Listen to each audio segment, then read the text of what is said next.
Picture it, a centuries-old empire, once stretching across 3 continents, now exhausted, surrounded, and breaking apart under the pressure of war, debt, nationalism, and foreign occupation. In the streets of Istanbul, the mood is heavy. In Anatolia, the air is sharp with resistance. This is the final act of the Ottoman Empire and the opening scene of modern Turkey's first century. And when people say 100 years of Turkey, they're usually talking about the century that begins in 1923, when a new republic rose from imperial ruins, driven by trauma, fueled by ambition, and shaped by a relentless question: what does it mean to build a nation after an empire collapses? The Ottoman story doesn't end with a single dramatic collapse. It unravels. World War I hits like a hammer. The Ottoman Empire enters the war in 1914, and by 1918 it is defeated, forced to sign the Armistice of Mudros on October 30th, 1918, which effectively opens the door to Allied occupation and partition plans. Istanbul is occupied. Anatolia is threatened. And then comes an agreement that many Turks will remember as a national nightmare: the Treaty of Sèvres in 1920. Harsh terms, severe territorial losses, a blueprint for carving the Ottoman homeland into pieces. Even though Sèvres is never fully ratified in a way that settles the question permanently, its political impact is explosive. It convinces many that survival requires resistance, not negotiation. Out of that existential crisis emerges Mustafa Kemal, later known as Ataturk, and a national movement centered in Ankara. What follows is the Turkish War of Independence, a grinding struggle fought on multiple fronts, against occupying forces and against the idea that Anatolia will be decided by foreign powers. The war is not just military, it is psychological, an uprising of identity. By 1922, momentum has shifted decisively. And then, in a move that feels like cutting the cord to an entire era, the Grand National Assembly abolishes the Ottoman Sultanate on November 1st, 1922. The last Sultan, Mehmed VI, leaves Istanbul shortly after, and the empire, politically speaking, has no throne left to sit on. But a country's borders and legitimacy still need international recognition. That comes with the Treaty of Lausanne, signed on July 24, 1923, which formally establishes the international framework for the new Turkish state's sovereignty and boundaries, replacing the unratified Sèvres vision of partition. And then, the defining moment. On October 29, 1923, the Republic of Turkey is proclaimed in Ankara, with Mustafa Kemal elected as its first president.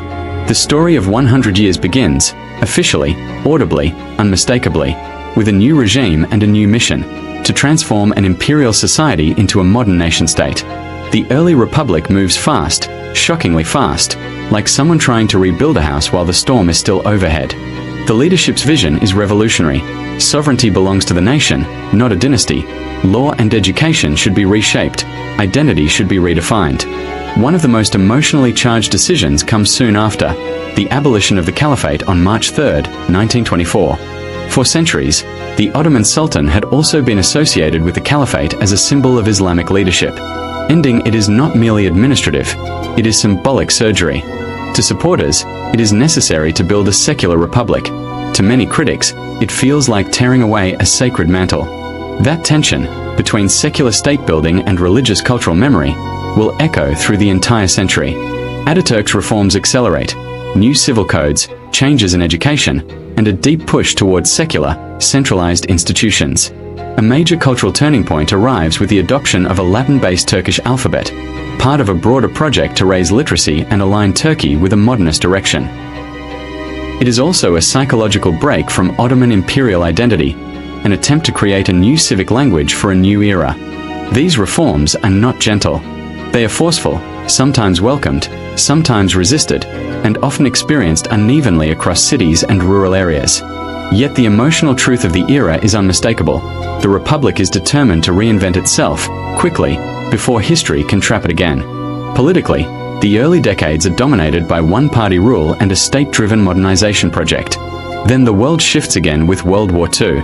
Turkey navigates the war years under intense pressure, trying to protect itself in a region where borders and alliances can flip overnight. After the war, global politics harden into the Cold War, and Turkey's strategic position becomes crucial. In 1952, Turkey joins NATO, anchoring itself in the Western security system and shaping its geopolitical identity for decades to come. This is not just diplomacy. It influences military institutions, internal politics, and Turkey's sense of where it belongs in the world. The next emotional beat is democracy. Messy, loud, and often turbulent. Turkey transitions to multi-party politics and competitive elections. And with that transition comes polarization, social change, and power struggles. The military emerges as a powerful political actor, repeatedly stepping in during periods of crisis. In 1960 and 1980, two of the most defining interventions, Turkey experiences military coups that reshape political life, constitutions, and the limits of civilian authority. Each intervention leaves scars on institutions, on public trust, and on the national psyche. For ordinary people, these are years when hope and anxiety live side by side, when the promise of democratic voice collides with the fear of instability and authoritarian correction. Foreign policy and conflict add another layer. In 1974, Turkey intervenes militarily in Cyprus, a moment that becomes central to regional politics and Turkey's international relationships for generations. Inside Turkey, the late 20th century is a period of rapid urbanization, labor migration, rising media influence, and cultural debates about identity, modernity, and religion. Istanbul grows into a global megacity, Anatolian towns transform, a new middle class expands, and politics increasingly becomes a battleground over values as much as economics. Then comes a pivotal shift in the 1980s and 1990s.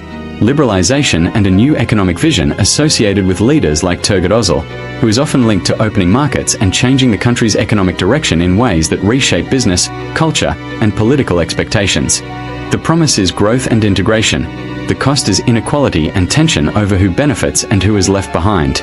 Meanwhile, the idea of Europe, membership, alignment, candidacy, reform, hovers like a horizon that seems close on some days and impossibly far on others.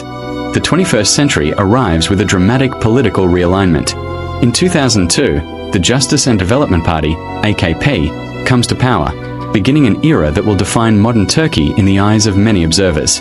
Over time, Turkey experiences major infrastructure expansion, intense political polarization, and fierce arguments about secularism, religion in public life, freedom of expression, and the balance of powers.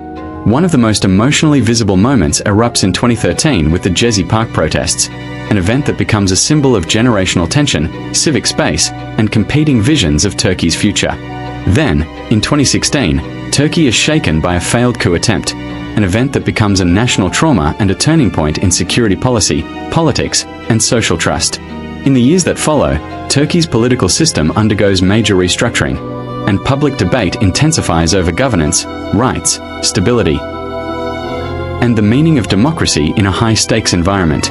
At the same time, regional crises spill across borders, especially the war in Syria, making Turkey a key actor and host to millions of refugees, reshaping demographics, economy, and politics in ways that will be felt for decades. And now, step back and feel the full weight of the 100 years idea. The Republic of Turkey reaches its centenary in 2023, 100 years since October 29, 1923, carrying a layered legacy. The bold rupture from the Ottoman order, the intense secular reforms, the struggle to build democratic institutions, the repeated interruptions by military power, the push-pull between East and West, tradition and modernity, centralized authority and popular participation. This century is not a straight line. It is a storm path, a series of reinventions, and sometimes a series of arguments that never truly end because they are arguments about identity itself. So what about the Ottoman Empire? Where does it sit in these 100 years? It sits everywhere, like a shadow and a memory. Not as a living government, but as a cultural inheritance. Architecture, language echoes, cuisine, music, imperial nostalgia, and also imperial pain. The Ottoman world was multi-ethnic and multi-religious, held together by a different political logic than the modern nation-state. The Turkish Republic, by contrast, is built on the idea of a unified national sovereignty, a centralized legal identity, and a modern administrative system. The tension between these two realities, empire and nation, never fully disappears. It shows up in debates over history education, in the symbolism of Istanbul versus Ankara, in the public meaning of religion, and in the emotional question of whether modern Turkey should look back to the Ottoman past as pride, as warning, or as both. And that's the documentary truth. 100 Years of Turkey After the Ottoman Empire is not just a timeline of events. It is a century-long act of nation-building under pressure. It is a story of survival after near partition, of radical reform after imperial collapse, of economic transformation, of political contestation, of social change so fast it can feel like whiplash.